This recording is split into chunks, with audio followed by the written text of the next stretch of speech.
Hi, my name's Leslie Prechtel and I'm a school librarian. I'd like to talk to you today about helping your child find the right book for them. Today is a wonderful time to be a child. Children's literature has never been so rich with variety, quality, and content.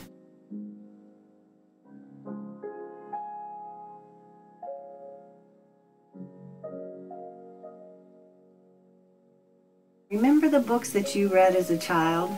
Well, maybe those books are ones that your child will like. There are certain classics that transcend time and generations, and just your love of that book might be enough to inspire your child to sit down and read it.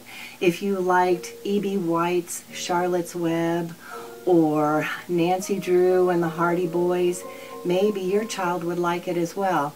And even if your child is old enough to read those books on their own, if you sit down and read together, they will feel your passion for that book, and they may even pick up and read more of them. One story that I had about a boy he saw his father rereading one of his favorite books from his childhood. And this little boy was only in second grade, and the book was well beyond his reading level, and he was just determined that he was going to take that book and read it because he saw how much his father enjoyed it.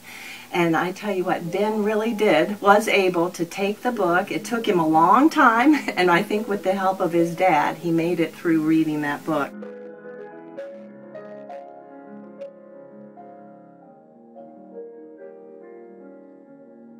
Another approach to use is to find out what the interest of your child would be. Are they interested? Is he interested in fantasy? Is she more interested in realistic fiction? Is he into sports? A question that you might ask your child to help them find a book is, what was the last book you read that you really enjoyed? A child needs to connect with the characters and the plot of the story in order to really get into the book and let it take them away and just get all wrapped up in it. What they're reading isn't as important as the fact that they are reading. With time, each child will progress. The idea is that if they'll get comfortable with reading, and they'll progress and pick up more difficult or more challenging material.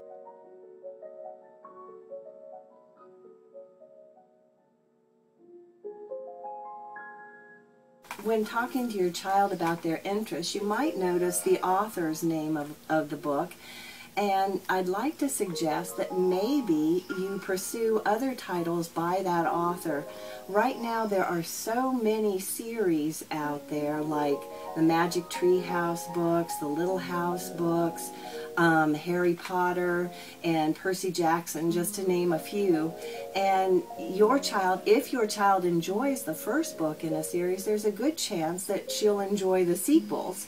However, it doesn't mean that just a series is, sometimes it's just the author's writing style that the child likes. I had a student one time that enjoyed this author so much, and so whatever she wrote, he wanted to get his hands on so that he could read it because he just loved the way she writes.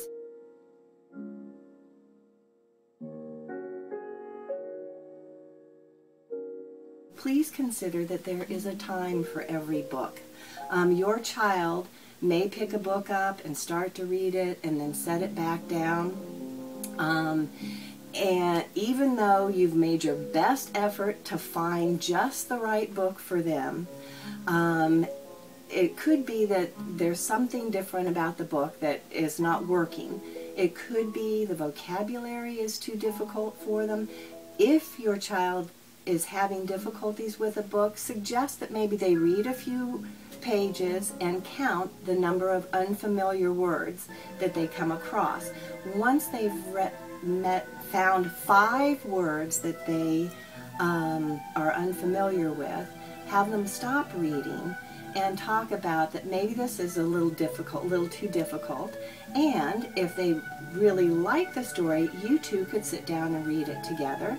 And sometimes, you know, we're all different, we're all individuals, and we all have our different likes and dislikes, and we're not all going to like the same things. So please give your child permission that if he just doesn't like the story, it's okay to put that book down and find something else. And it may be that the book isn't right for right now. It may be a week from now, or a month, or maybe even years from now. It will be the right book for them to read, and your child will be able to sit down and revisit that book.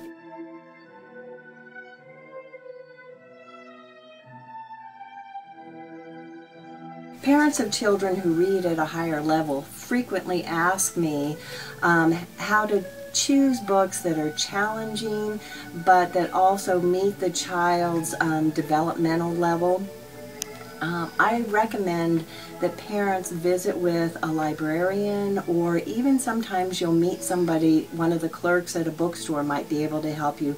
The important thing is to express your concerns to whoever you're asking for an idea on a book, and find someone who has read that book. So the librarian or the clerk may have read a book that would fit with your child, but it's important that you express your concerns about the material in a book. There are also, right now with all the technology, with the internet and everything, there are lots of opportunities to find book reviews online. I highly recommend anything from School Library Journal or Book List. If you find a review on from one of those sources, those are written by librarians, and I usually find them to be fairly accurate in their description. There's also a web page that I've come across called teachers.com, and they've put out a list of 100 best books that are available. There's classics, there are new titles on there. It's a really extensive list, and they did a nice job of breaking it up into individual age groups. I'd like to invite you to come to Wichita Collegiate School and visit our library. We're located in the Barron Middle School, but we have books for children from grades 1 through 8, and I'm happy to help you with anything you